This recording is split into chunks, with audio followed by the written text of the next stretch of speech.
money being spent is phenomenal, nearly $1 billion so far on House races alone. In terms of election money, there's never been anything like it. The conservative group American Crossroads has spent nearly $250,000 per day this month.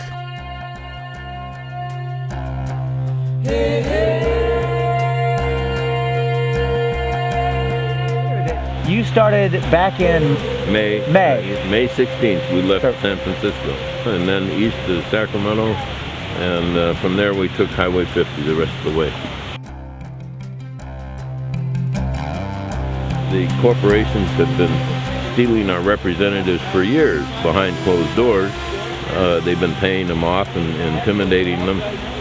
But the Supreme Court's decision made it legal. What the Supreme Court decision on the 21st of January did was put me over the edge. And I just couldn't take it anymore, and I wasn't going to sit still. Robin and I are both very independent. I was an early Republican and later a Democrat, and I voted for Ross Perot along the way. Why were you so upset by this decision? I'm a Vietnam vet. I served my country. I volunteered my service to my country. I grew up with loving my country and loving what it stood for, loving our democracy. Tens of millions are being given anonymously through groups that don't have to disclose details. The insidious inclusion of corporations as legal persons without the benefit of a constitutional amendment.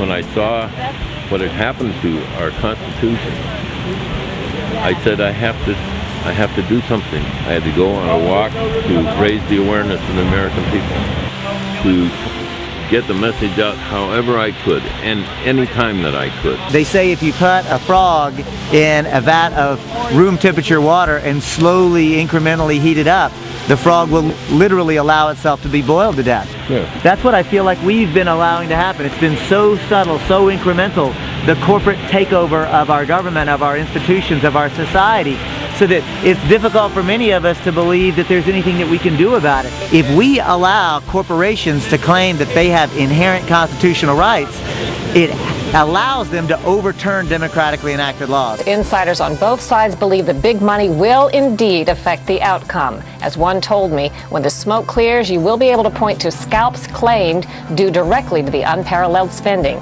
It matters. I just had to do something, and now I've got a voice.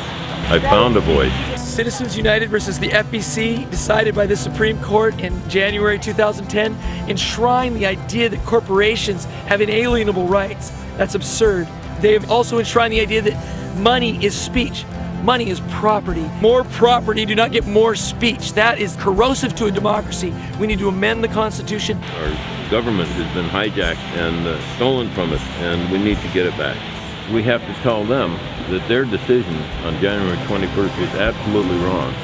Nothing in our Constitution that says that corporations have to have personhood.